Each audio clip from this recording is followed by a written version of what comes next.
दोस्तों, आज भी हम ऐसे समाज में जी रहे हैं जो आज भी पुरुष प्रधान है। आज भी जब लड़की का जन्म होता है तो अधिकतर घरों में मायूसी छा जाती है। और मित्रों, यह और कुछ नहीं बल्कि हम मनुष्यों की अज्ञानता है।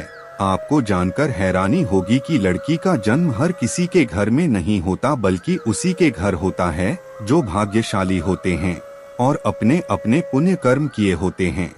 आज हम आपको यही बताने जा रहे हैं कि भगवान कैसे घरों को लड़की का जन्म देने के लिए चुनते हैं और वह कौन से पुण्य कर्म है जिसकी वजह से कोई भी इंसान बेटी का माँ बाप बनता है। नमस्कार मित्रों, शाश्वत अमेजिंग ट्रिविया चैनल में आप सभी का स्वागत है। अगर आप भी भगवान श्री कृष्ण के भक्त हैं तो कमेंट में जय श्री कृष्णा जरूर लिखें। तो चलिए शुरू करते हैं आज की प्रस्तुति।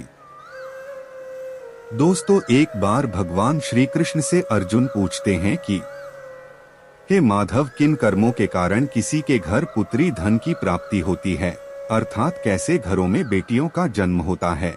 तब श्री कृष्ण अर्जुन से कहते हैं, हे पार्थ, अगर किसी के घर बेटे भाग्य से होते हैं तो बिटियां सौभाग्य से होती है, और जो भी स्त्री या पुरुष अपने पूर्व जन्म में पुण्य कार्य किए होते हैं उन्हें ही एक बेटी के माता पिता होने का सौभाग्य प्राप्त होता है।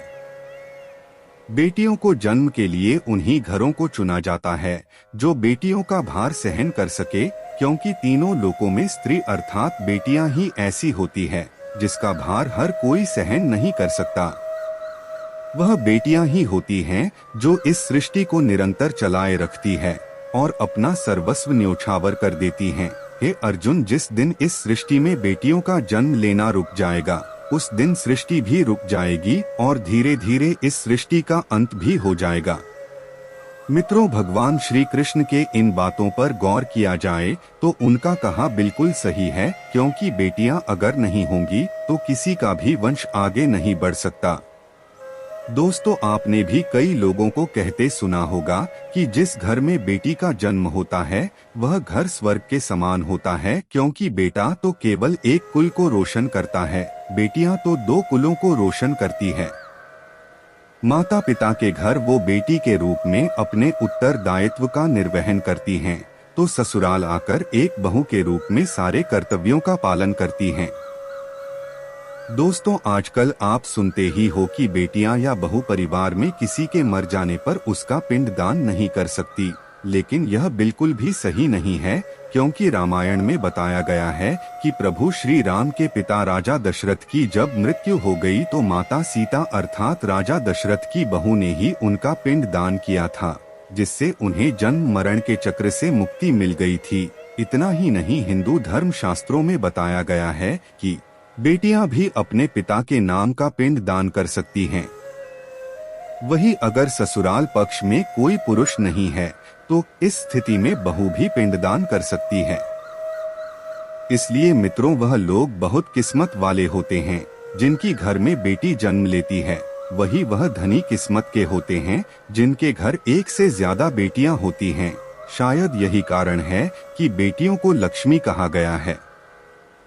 दोस्तों, बहुत से लोगों की सोच यही होती है, बेटी है तो बिना समय गवाएं और इस पर पढ़ाई में पैसे लगाएं, जल्द से जल्द शादी कर दो। लेकिन यह सोच एक बेटी के भविष्य को बर्बाद कर देती है। जरा सोचिए, एक बच्ची के मन में कितने सपने होते हैं, उसे कुछ करना है लेकिन यह सपने सिर्फ सपने ही रह जाते हैं। इसलिए अपनी बेटियों को सपने पूरे करने देना चाहिए, उन्हें जीवन में हर वह खुशी दे जो उन्हें मिलनी चाहिए। एक बेटे से ज्यादा एक बेटी हमेशा अपने माता पिता के लिए सोचती है। माता पिता को प्यार और अपनापन बेटी ही दिखा सकती है। बेटी के जन्म को एक जश्न की तरह मनाना चाहिए। माता पिता को बेटी को हमेशा एहसास दिलाना चाहिए कि वह कितनी खास है। मित्रों, बेटी कभी भी बाप पर बोझ नहीं होती, वह सिर्फ अपनी और अपने परिवार की किस्मत बनाने के लिए जन्म लेती है। एक कथा के अनुसार एक बार दो मित्र लंबे समय के बाद एक दूसरे से मिले। एक दोस्त ने दूसरे से उसका हाल पूछा तो जवाब में उसने कहा कि मेरा हाल तो एकदम बढ़िया है। और हो भी क्यों ना मेरे 2 बेटे जो है। तभी वह अपने दोस्त से पूछता कि तेरे घर में कितने बच्चे हैं, तो दूसरा दोस्त खुशी के साथ बताता है कि मेरे घर में 2 बेटियां हैं। पहला दोस्त भगवान का शुक्रिया अदा करता हुआ कहता है कि मैं धन्य हूँ जो मेरे घर बेटियां नहीं हैं। यह सुनकर दूसरे दोस्त की आंखों में आंसू आ जाते हैं। तभी उसकी बेटी पिता के मित्र से कहती है कि अंकल, भगवान हमेशा भाग्यवान को ही बेटी देते हैं, कभी गरीब को बेटी के रूप में माता लक्ष्मी नहीं देते। भगवान उसी को पुत्री का सुख देते हैं जिसके अंदर पालने की क्षमता होती है, जो गरीब होकर भी अपनी बेटी को पाल सकता है।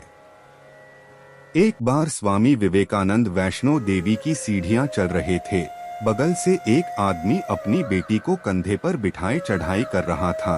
तभी स्वामी विवेकानंद ने कहा कि आपकी बेटी का बोझा आपको लग रहा होगा, लाइए इसको मैं उठा लेता हूँ और माता वैष्णो के दरबार तक ले चलता हूँ। तभी वह आदमी सबके सामने स्वामी विवेकानंद से कहा कि बेटी कभी भी बाप के कंधे पर बोझ नहीं होती, बेटियां अगर बाप के कंधे पर हों तो वह हर बोझ को हल्का कर देती है।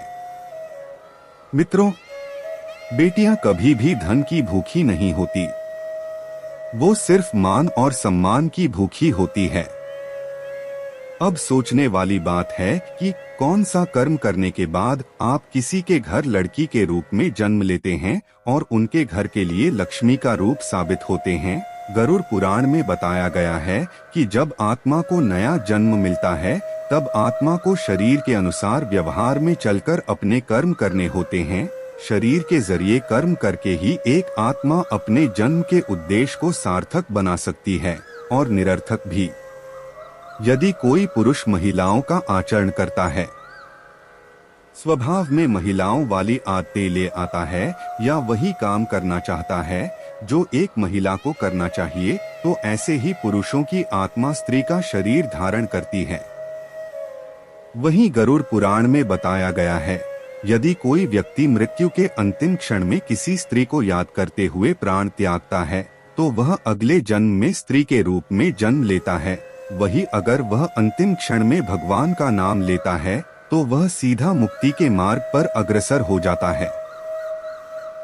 तो दोस्तों, आज के लिए बस इतना ही। उम्मीद करते हैं हमारे द्वारा दी गई जानकारी आपको पसंद आई होगी। अगर आपको वीडियो अच्छी लगे तो लाइक जरूर करें और सब्सक्राइब करना ना भूलें।